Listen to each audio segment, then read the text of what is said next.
Why does a narcissist cheat on you when the marriage is great? Maybe the relationship or the marriage that's happening is something that is going really well, or seems to be they might be getting a lot of things out of it. So, why would there be any difference now? Why would they actually go about this and cheat when you gave them everything that they ever wanted? If you guys are new here, my name is Ben Taylor. I'm a self-aware narcissist on this channel to provide awareness, growth, healing, and change in terms of narcissism and helping people break free from the toxicity that they've been stuck in. I'm the founder of Raw Motivations, the creator of the NARC app, and your guide in the 45-day Clarity Challenge that you can access at claritychallenge.net. If you like what you hear here, subscribe, hit the notification so you can find out more information whenever dropping information about narcissism, narcissistic abuse, some of my story in narcissism, all different aspects like that. Today, we're going to be diving into the aspect of narcissists and cheating, of why they do that, and why when things are functioning so well, they seem to just burn everything down. Why it seems like things are going really good in a marriage or in a relationship, and it's like, don't care, and they move on. Well, I want to be able to explain why all narcissists cheat, and why when it seems like everything's okay, that's when stuff falls apart. Well, oftentimes people hate it when I say all narcissists cheat. And the reason why I say all narcissists cheat is because as we look at, first off, society as a whole, we're built on a society of a lot of lies. There's a lot of lies that happen in every single aspect of life as we know it. In politics, in sales, in business, in friendships, in families, in relationships. A lot of what we have lived on and believed in for such a long period of time is based on lies. That's the same thing that's happening in a narcissistic relationship is a lot of lies. It's the avoidance of truth. It's the avoidance of shame, which ultimately brings out a lot of lies. Well, when you look at a cheater definition, if you just Google cheater, what comes up is a person who acts dishonestly in order to gain an advantage. Basically, sounds like a narcissist. A person who is acting in a dishonest way, who is acting a certain way to gain an advantage over another person.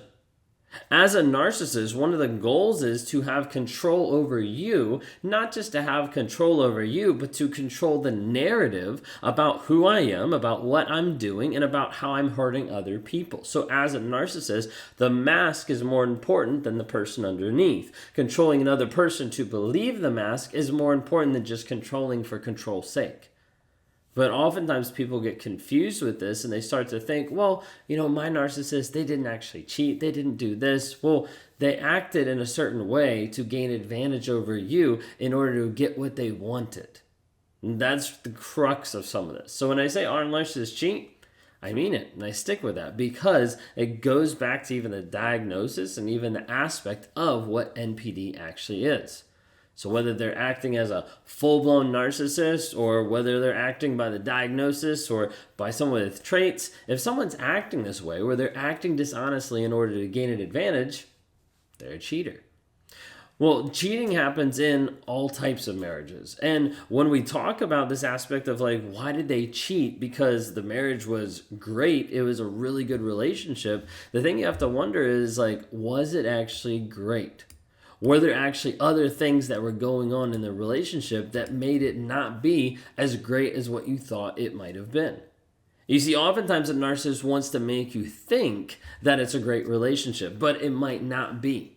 It might be something that you're thinking you're really connected, you're really invested in. That's something that the narcissist has spent that time and energy to create that facade in your mind, but in reality, it's not that way at all.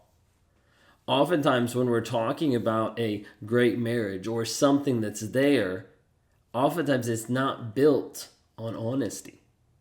We find this across the board in lots of marriages and lots of relationships, not just narcissistic ones, but in people in general that don't come to the table bringing their full self, that don't come to the table saying this is actually what's going on.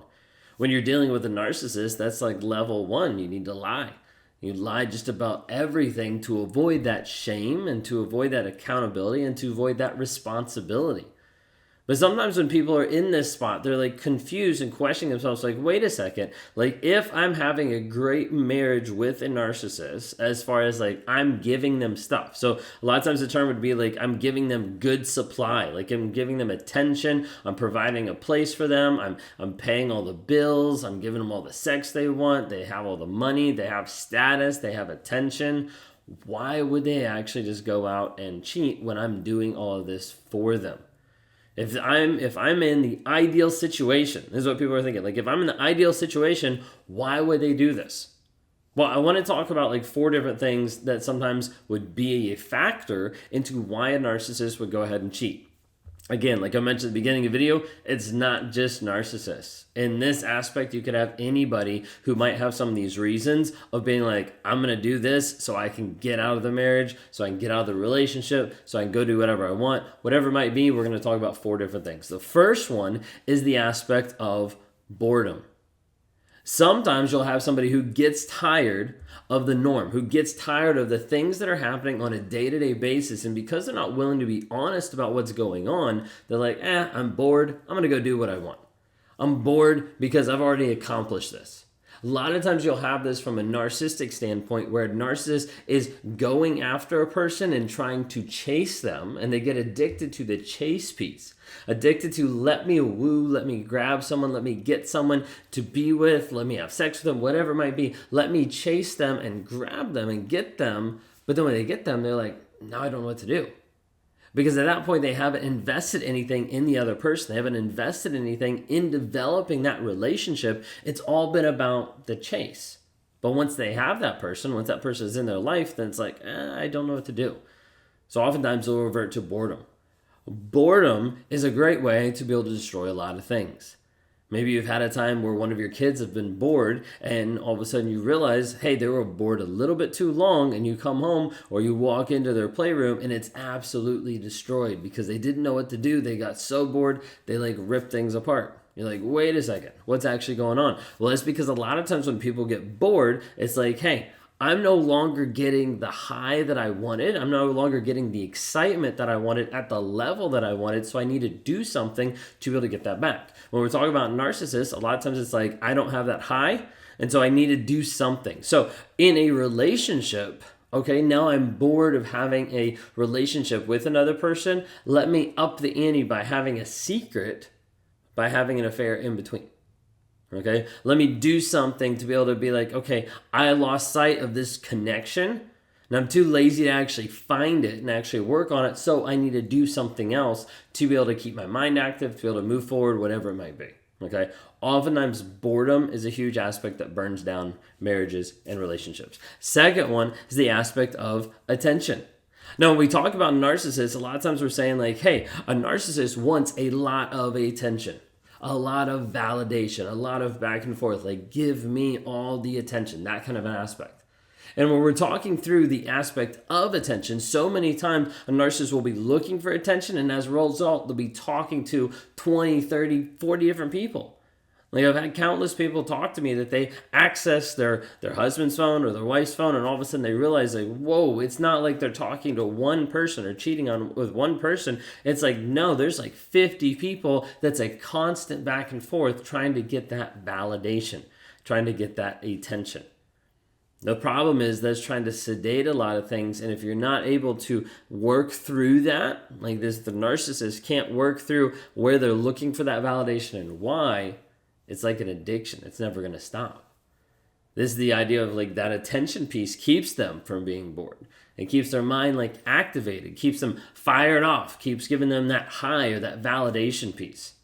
Well, which leads kind of to the third one, which is the aspect of trying to fill the void. You know, oftentimes you have like a drug addict that's looking for that very first high. Looking for that aspect that's going to make them happy, excited, making them like feel a certain way that they've wanted to feel. The hard part is oftentimes looking for that, it never happens. And typically you'll have a narcissist that's looking for something that they never are going to find. And oftentimes one of those things is joy. People are like, wait a second, what do they actually experience? Well, they might experience a slight happiness or a high, But a majority of the times, a narcissist, I don't think, can ever experience joy because they can't tap into the baseline of joy, which would be gratitude. So as a result, they're continuously looking for something that they're not able to latch onto because they can't take their eyes off of themselves and put it into someone else and into gratitude.